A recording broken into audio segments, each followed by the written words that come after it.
Us live for the latest on the situation on the ground in Russia is Ross Cullen, who is live with us from Moscow. And a difficult position for Google to be in at this moment, considering that they might face a blackout or will have to go against their own company policies of letting freedom of speech on their channels.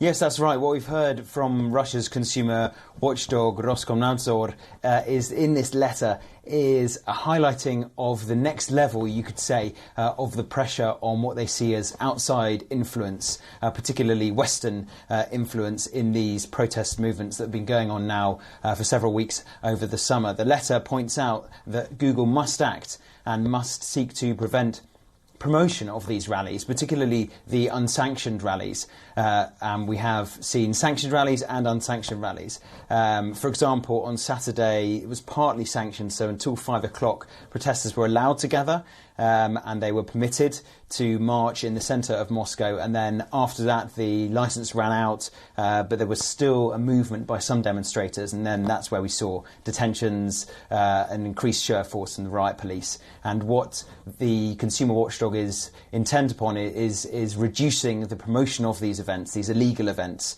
And throughout the summer, we've seen these different events, and the pressure is really on now because the lower house of parliament, that's the Duma, the state council of the Duma, says that on the 19th of August it will hold a council meeting to discuss foreign interference in Russia's internal affairs. And going back to that letter, it says that there will be interference in the sovereign affairs of a state if Google does not act. And if it doesn't act, in seeking to prevent this promotion of these rallies, then the Russian Federation will reserve the right to apply what it calls an adequate reaction. It's interesting here because one other issue for the consumer watchdog is what they see as the disruption of Russia's internal electoral processes.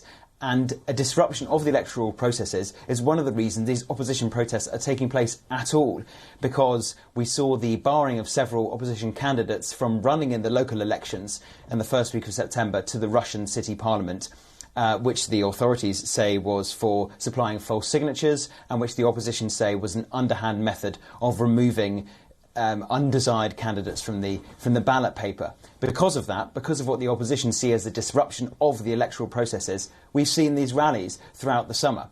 So it's interesting to see the choice there between whether these disruptive rallies have been promoted by Western governments directly or by Western actors such as Google indirectly, or whether it's actually just more pressure and more anxiety from the authorities of how to deal with this growing movement. Thousands of people attended on Saturday, maybe even 50,000 or upwards was the numbers. So the authorities are trying to work out how best to deal with these protests, and cracking down on Western actors such as Google may be the next step for them to take.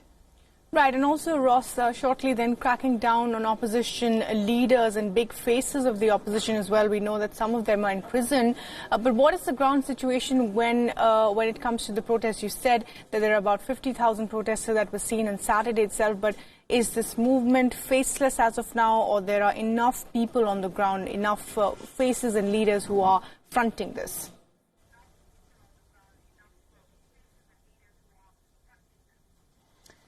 It's interesting, in the past we've seen these protest movements headed by a well-known figure or well-known figures from the opposition movement. And this movement, because the leaders, so-called, have been held in detention, not been allowed to speak at these rallies, we've seen different faces from other sections of society pop up. Vloggers from the internet, well-known rappers are taking on the lead as well and trying to galvanise these protests. And they seem to be continuing on just through Facebook, just through word of mouth, just through promotion.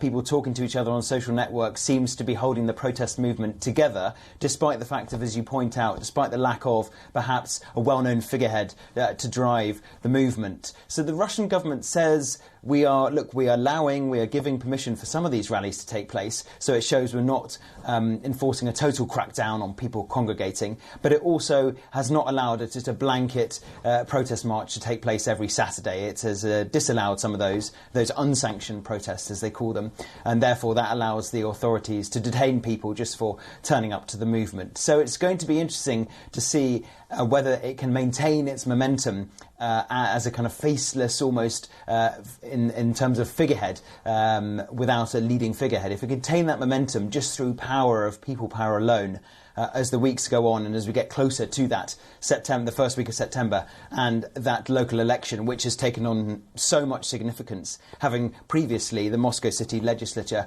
not really been an election to which most people would have paid much attention, it now takes on a real significance, that election.